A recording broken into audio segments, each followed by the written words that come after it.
Well, I do want to introduce our speaker for our meeting today, Tony Degina from the Clearwater Free Clinic. Tony brings more than 40 years of executive experience, including 7 years as the CEO of Largo Medical Center and national leadership roles with ThriveWell Infusion to his current post as Chief Executive Officer of the Clearwater Free Clinic. Since joining the clinic in March of 2024, had been there too long, Tony has applied his signature servant leadership style to amplify CFC's mission, which is delivering comprehensive community-powered care that keeps people well, not just treating them when they're ill. Founded in 1977, CFC operates on the belief that good health starts long before an exam room visit. So again, welcome to Tony Degina and to tell us about the Clearwater Free Clinic. Tony. Thank you so much. Thank you. Appreciate that introduction. Let's see, I'm stand here. There we go. As was said, I have been at the clinic for a little over a year, and I have to tell you, in a 40-year plus healthcare career, I've never seen healthcare provided in a more comprehensive and excellent way. I have a PowerPoint, so I'll try to follow that, but just as was mentioned, 47 years in the community, really deep roots with the Baycare Health System. They really were one of their community partners, and they really helped to support us. See if I can.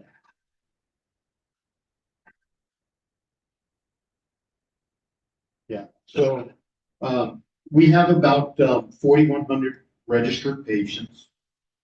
We see, you can see the other thing, we did almost 13,000 visits, 1,600 behavioral health visits, and we distributed 48,000 prescriptions. So when I say we have comprehensive care, we have, we're a primary care medical home for our patients. We also offer just about every specialty that you can think of in one shop. So our patients, and I should step back and say, our patients are those patients that are kind of in that niche or donut hole. They're primarily working uninsured patients. So they have been using hospital emergency rooms for episodic visits, but I'm a hospital guy, nothing, no criticism of an emergency room, but it's not meant to treat chronic illness. And so when they come to us, typically our patients are extremely complex: diabetes, hypertension, obesity issues. It goes on, all of those things that you can think of. So we embrace them. We deal with their medical issues. We have behavioral, and we also work with our patients on their social issues. A lot of our patients have housing insecurity. They have food insecurity. They have transportation issues. They may work 3 part-time jobs. So healthcare, simply hasn't been anywhere near the top of their list. What is great about our services, 95% of our patients say they have never had to return to an emergency department for a chronic illness reason once they come to us. So as you can imagine, the hospitals in our community we work with them very closely. It is a great value proposition for them to help get these folks well, keep them out of the emergency department, and keep them from needing very expensive tertiary services because they've been ill for so long.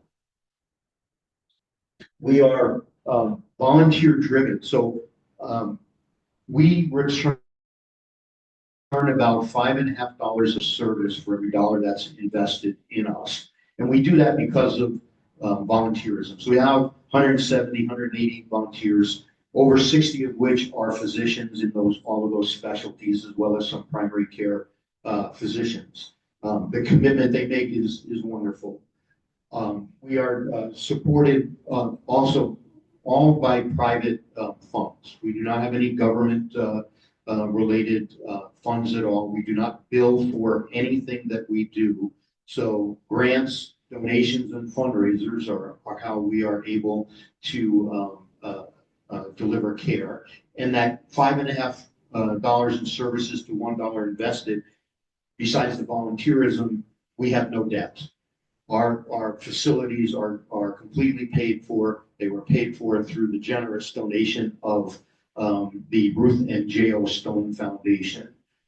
So because we have no debt, because of all the volunteerism, we can put all of that into services for our patients. I think I covered all of that.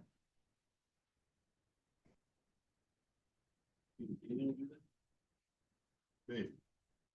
Something happened with the thinking of the one.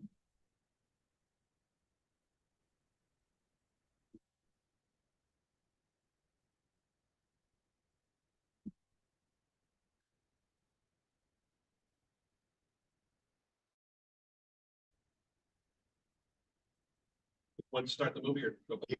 Yeah.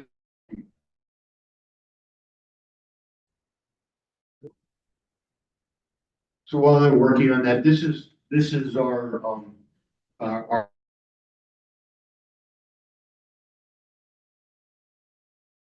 patients have to have an address, have to be a U.S. citizen or legal resident, and it says 200% of poverty. I apologize, that just recently changed to 300% or below. So we have even more patients that we can take care of. And of course, cannot have any insurance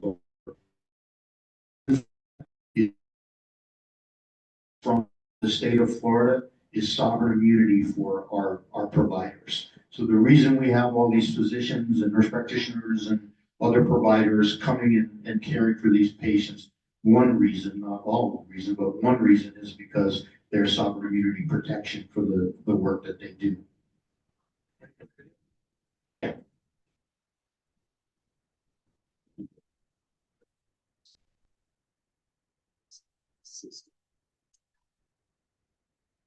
Well, that's okay. The video is just a grateful patient, young man.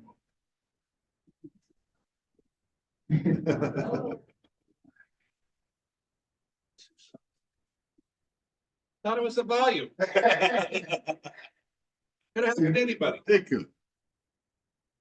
And basically his message is a story that we hear repeated all the time, which is my life was, I was in trouble because of my health thing. I couldn't hold a job. I couldn't do all of these things. He came to us. He had a severe GI issue. We helped get him treated. He now he doesn't come to us anymore because he's got a job. He's got health insurance. His life is turned around. These are the stories we hear virtually every day about, the life turning around. So some facts, 95%, as I mentioned, avoid using the ER. We are the only source for 94% of our patients. And as I mentioned, 80% are employed. One of the motivations for being here is because we're called Clearwater Free Clinic, but we service Pinellas County.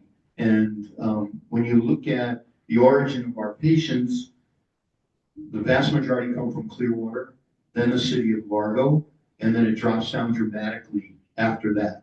And I just checked before the meeting, and in the month of May, we had 95 patients with a Dunedin address out of about 700 treated in the month of May. So we have an opportunity here to connect with the community, to connect with the businesses and churches to really get the word out about what we do. I'm very certain, being a long-term healthcare guy, there's not many people like me out there in the community asking to treat uninsured patients. That doesn't happen very often.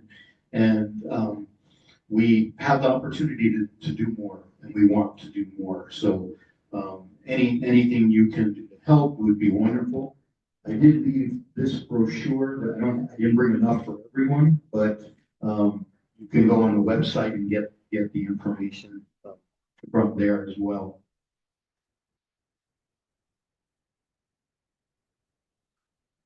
So, as I said, how can you refer patients, volunteer?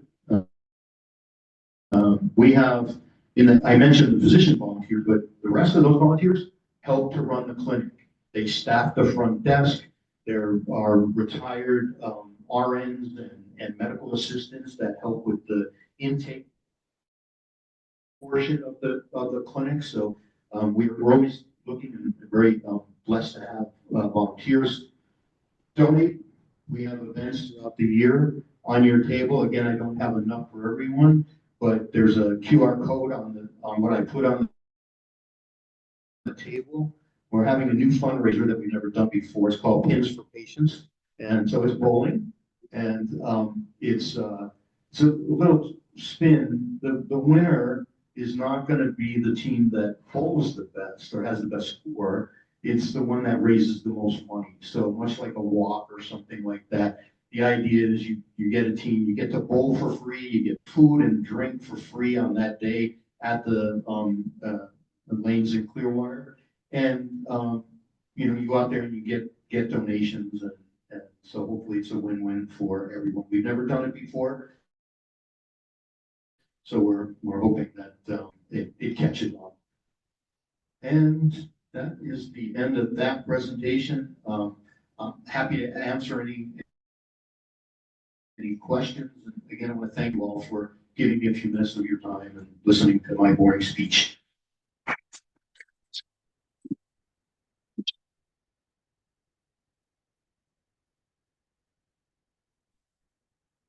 History? Sure, 47 years. It started in a doctor's office in Clearwater. The doctor dedicated 2 exam rooms in his office, and that became the Clearwater Free Clinic. And then it's grown tremendously. Obviously, we moved to Fort Harrison, right up of Fort Harrison. Then in 2018, we moved to our current location, which is at the corner of Missouri and Court Street. And we do have the opportunity now with the partnerships we've created to expand and do more comprehensive wellness. So we have the idea that we get people well in one location in the clinic, and then we're going to do a wellness center to keep them well. So things like PT and exercise, and we're going to do a teaching kitchen because we have a food bank on campus as well, 1 day a week. So,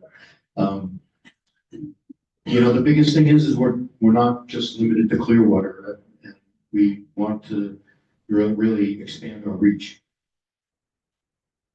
Yes.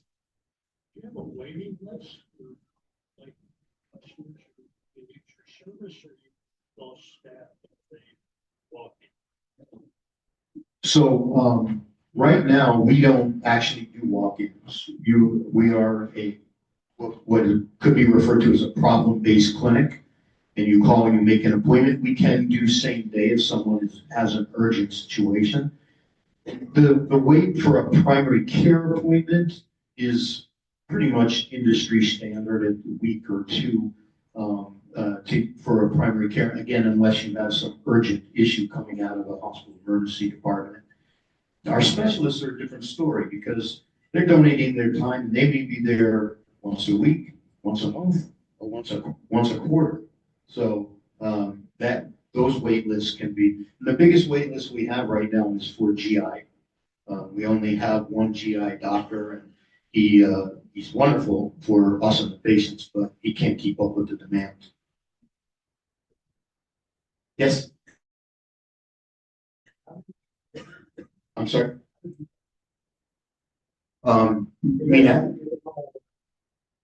Yeah, well, we're located specifically because we're on a bus line. So that is one way. We support our patients with Pinellas County Transit Authority bus passes if they need those.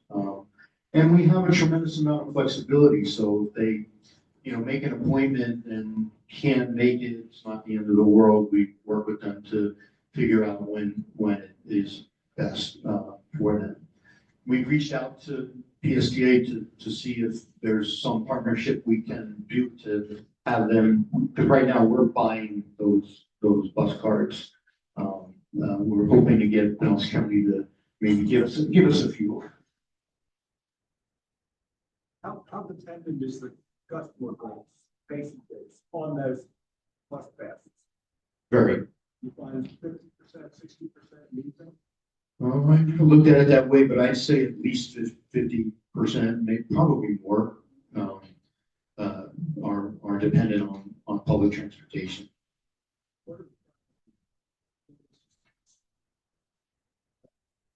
Diabetes, hypertension, and usually linked to obesity or, just generally unhealthy lifestyle. I mean, part of what we provide is called a healthy living program. So if a patient comes in and they do well on the medical side, they start to bring their A1C into line and their blood pressure is improved.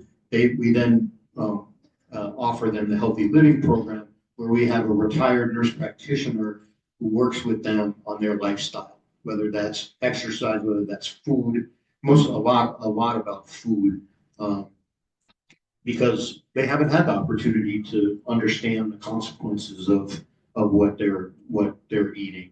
And we've recently seen the opportunity to work with the whole family. Just real quick story. We had a patient referred to us, 40-something-year-old husband and father, has 2 daughters. He A1C was out of control, hypertension and weight. So he was one of these folks that had that kind of triple threat.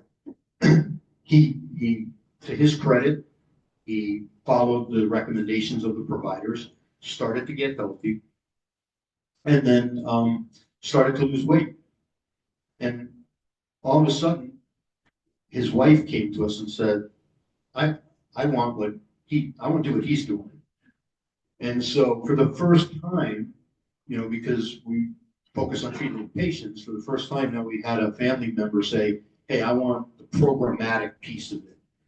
And then they got their 2 daughters to join as well. So now we have this family of 4 that really is the symbol for our drive to now do wellness and to impact the family and, really increase our impact on the community. Thank you for that question. It's great. Yes.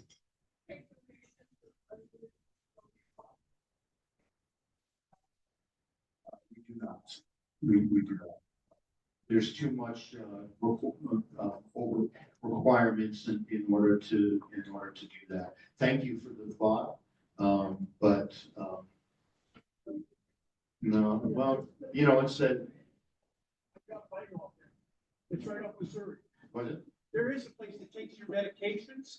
It's near Missouri and Gulf to Bay, and it's on the left. And I took my medications there. They accept them. Yeah. I mean, I will tell you that people bring medications. Sometimes when we come in the morning, we find them at our front door.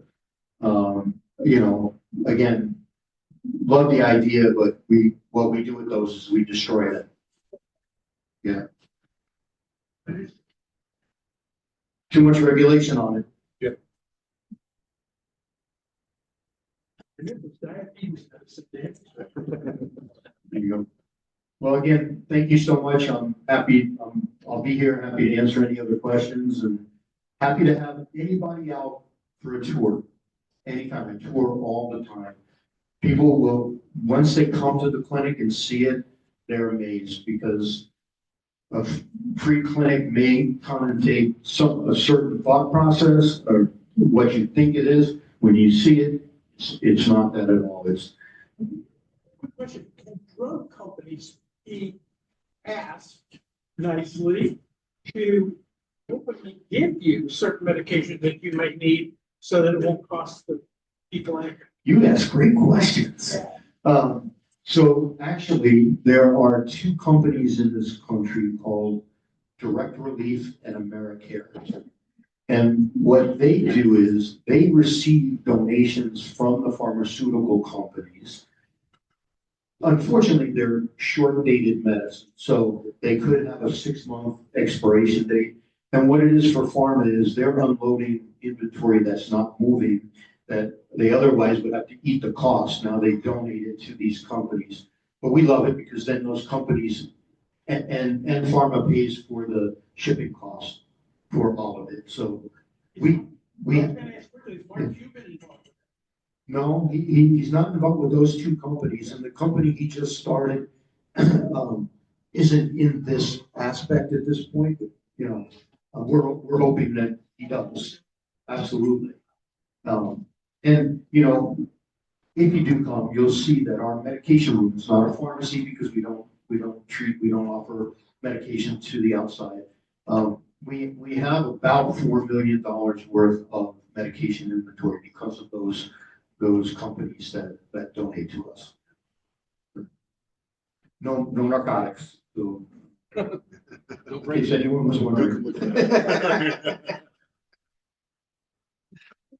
Thank you again, appreciate it. What's the age breakdown? 18 to 64 are our primary. We do pediatrics, but because of the way pediatrics is funded, the vast majority, pretty close to 100% of kids are covered by Medicaid or the CHIP products. So if they are, we can't care for them. What we typically do is if a family moves into our community and they're applying for Medicaid, it could take 3 months or more.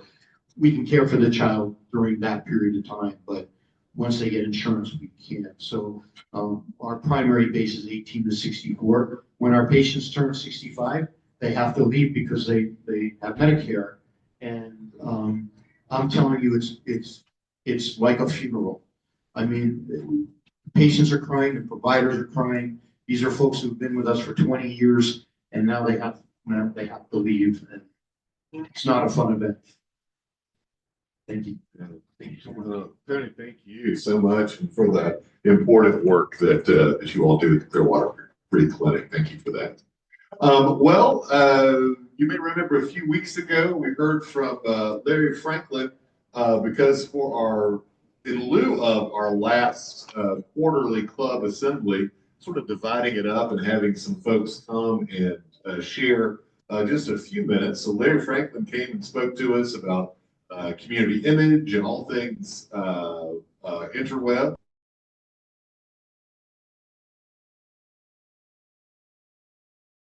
Today, I'm inviting David Bramley to talk about the treasurer's role in our finances as well. David.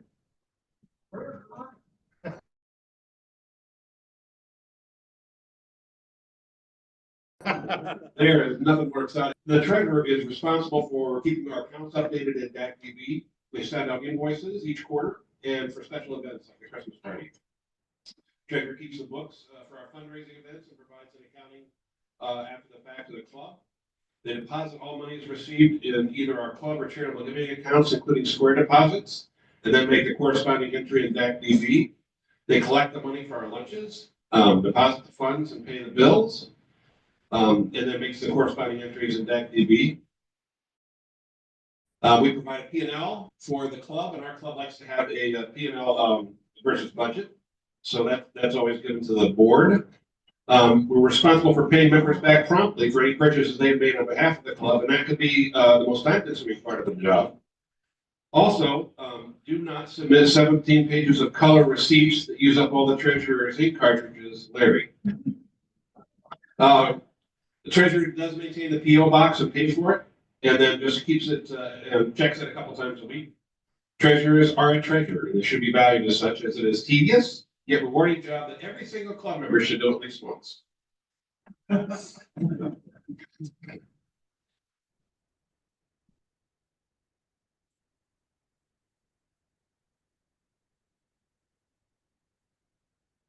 David ended with a mouthful of salmon. I didn't really. Any questions for David? Well, we're doing well financially. I guess many thanks to everybody for the dues increase that we implemented at the beginning of this calendar year. It has been helpful. I believe we're still operating for the year at an operating deficit, but we're making up ground. So we're closing that gap, and very thankful for that. Tom, did you have a question?